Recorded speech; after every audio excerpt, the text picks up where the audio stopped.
This is Mo Fire. There's nothing like it, man. Y'all already know they can't touch it. Finally, thank you, mi amor. This is the D. It's nothing like that.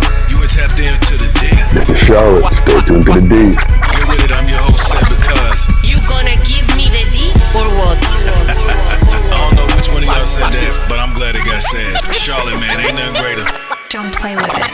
I need the D. The D, baby. Watch this. What's going on? What's going on? Welcome to the D podcast. If they say they keep it at 100, then trust, we just going way realer than that. Super shout out to your sponsors, Global 800, Worldwide Real, and BCMG Bank City Music Group. Big shouts to the company making emotional heart health great all over the world. It Takes Two Marriage Coaching. Y'all already know, and if you don't know, now you're about to know. I am your host and moderator that may do the most, Said Because. Now, listen, as a certified relationship coach with years of experience, I will be going in on topics and subjects. Today, we'll be throwing out some topics and ideas, but I want you guys to get at us, talk back. A lot of you guys are hitting me in the DMs and in my messenger, and you got a lot of great stuff to say, and I want other people to hear it. So that's 704 the D podcast at gmail.com or in the comments. Let's chop it up about what's going on. Tell me what you feel and what's real. All right. The topic today, hate them or love them when people are emotionally intelligent. Not saying that they're perfect, but they're smart enough in the moment to know how to manage the understanding of both parties' emotions, the use of those feelings involved, the management of those emotions involved, and the perception of the emotions involved. That doesn't mean that they're agreeing with you. A lot of y'all get that twisted. Just because a person is not agreeing with you, you think they're doing something wrong. But not saying that they're also executing their response right, but they can call you on your quote unquote hidden intentions or feelings in the moment. Can you really take somebody calling you on your shit? Can you? Because I've noticed that a lot of times when we're talking out here, a lot of people say keep it real with me, but they prefer honesty over truth. And do you know the difference? As a matter of fact, the University of Alabama reports research on honesty reveals some very interesting things. Most people are generally honest in their day-to-day lives, contrary to the common belief that lying is widespread. Everybody think everybody's out here capping. It's not like that.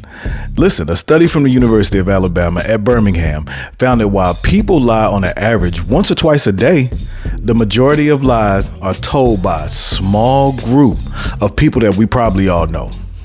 This group of people are referred to as the prolific liars, okay? So this means that most people report telling few or no lies on a given day. I wonder if that applies to politicians, if the poll had anything to do with politicians. But anyway, interestingly, honesty can have both positive and negative effects on well-being, as you know. And if you don't know that, please keep living. While being honest is generally valued, listen, it can strengthen relationships, truthfully. But there are some situations when the truth is hurtful, like it's going to make it go left.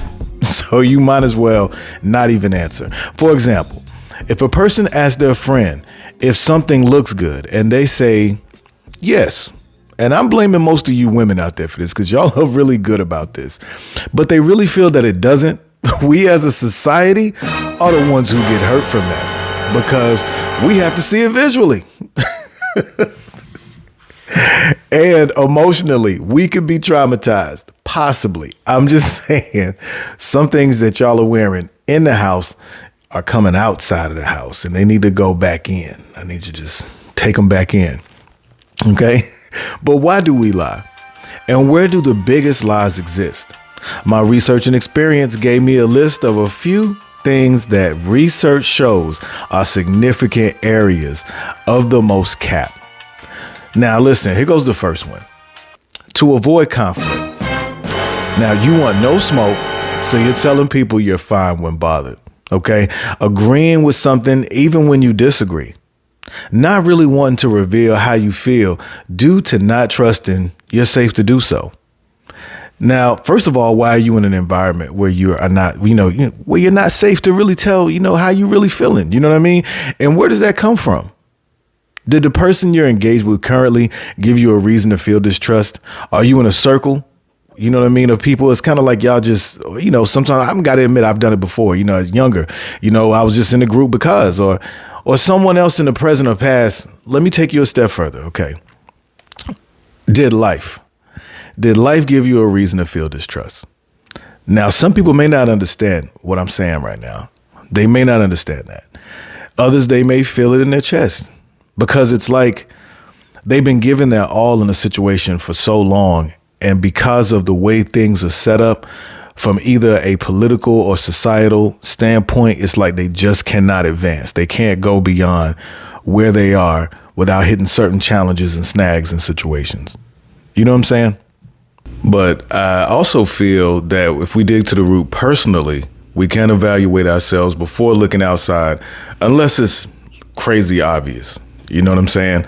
But a lot of times we do have to consider the fact that we're looking at other things and how those things are affecting us versus how we're actually, you know, putting out what we know.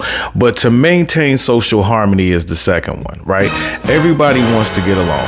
Complimenting someone on something that they don't genuinely like, which is crazy. But going along for the ride, knowing good and well you want to get out the car. Because you don't want to be the one to say no or disagree, because like the majority of the people in the room or that you're around at the time are with it. And I get the influence, but at the same time, you know, like, where is this coming from again? Personally, I'm asking for some friends. Where does this come from? Like, somebody hit me at 704 the D podcast at gmail.com and explain this perspective, really, because I need a different lens on it, I guess. And, you know, just a better understanding, because I'm just not there. What happened to the individuality? It means so much. We fight for independence sometimes in the wrong arenas. You know what I'm saying? Like, we just fight for independence in the wrong arenas. Is it that you don't want to be alienated or be made to feel like an outsider? Like, I really want to know what it is. And is this that all-inclusive vibe? Like, what? You know, I personally can't go along with something just because I want to be included. That's just me. You know what I mean? And that might be the difference. We're supposed to stand alone at certain times with certain things. So I'm okay with me in that regard. And I can be by myself mentally, socially, physically. It doesn't matter. You know what I'm saying? So how do you feel about you, though? You know, is what I think in that regard. The one-on-one you. Not like the social you. And I'm not saying deprive you of social connection, just that standing alone at times is better than standing for anything, you know, because we see a lot of that at this point in the game. And I think that it's time for people to really start separating how they feel. I can appreciate somebody that really tells me how they feel. I know where they're coming from. But anyway, the next one is to protect your self-image, right? A lot of us do this. Everybody does it. Exaggerating about accomplishments or abilities. I mean, we may not all do that, you know what I mean? But a lot of people do. And you are covering negative behaviors to save face. That's what it's all about.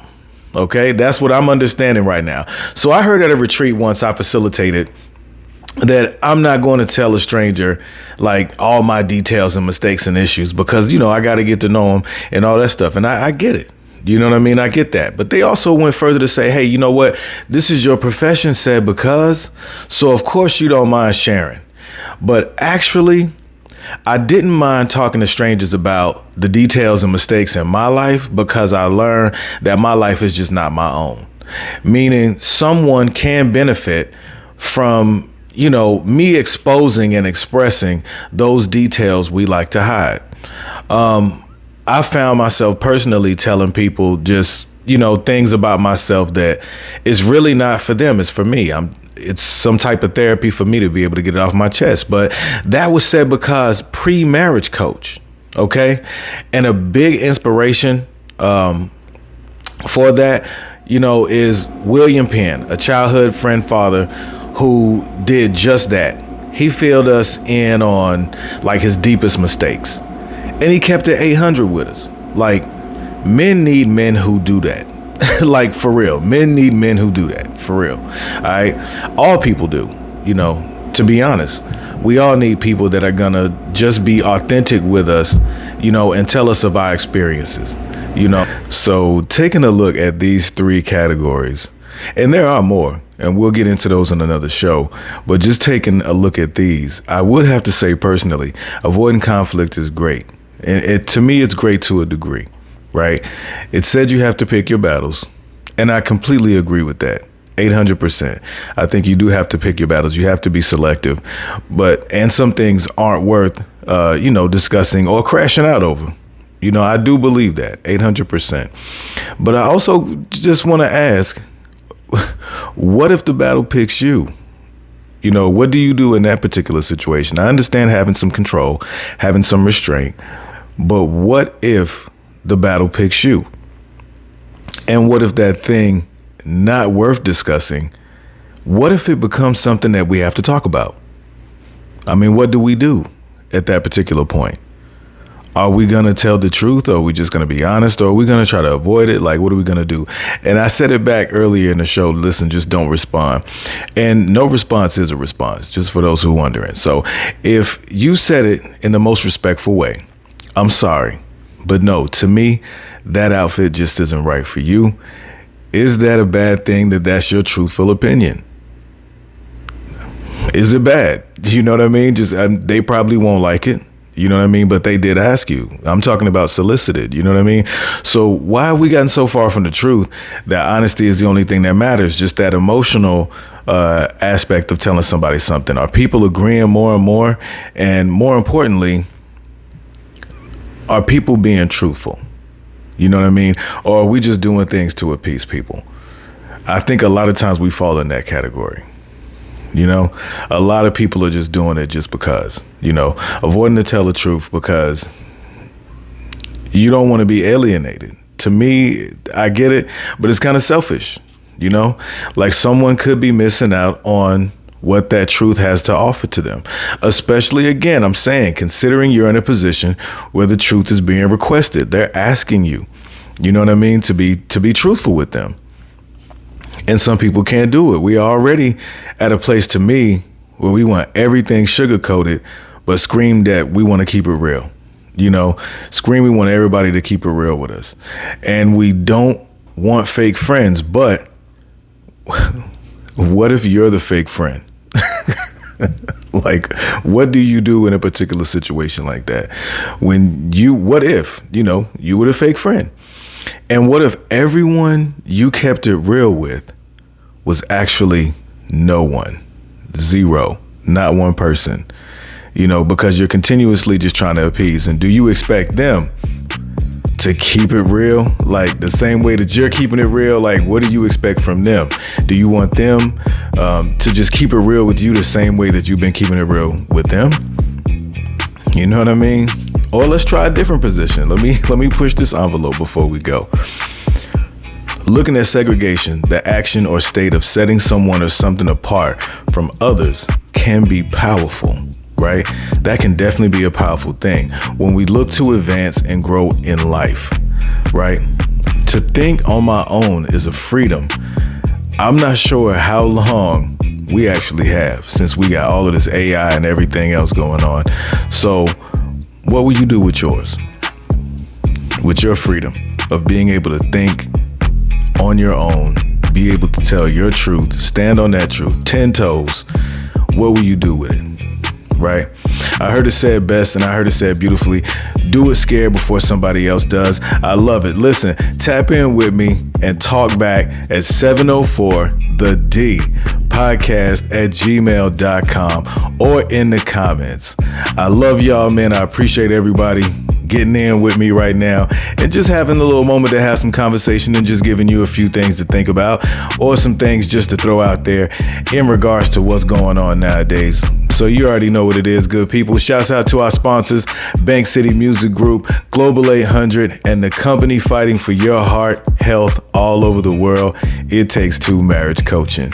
This is Said Because, and this is your episode of The D. Get at me. Peace. Don't play with it. I need the D. This is Mo Fire. There's nothing like it, man. Y'all already know they can't touch it. Finally, thank you, mi amor. This is the D. It's nothing like that. You were tapped into the D. Mr. Charlotte, stay tuned to the D. Get with it, I'm your host, Said Because. You go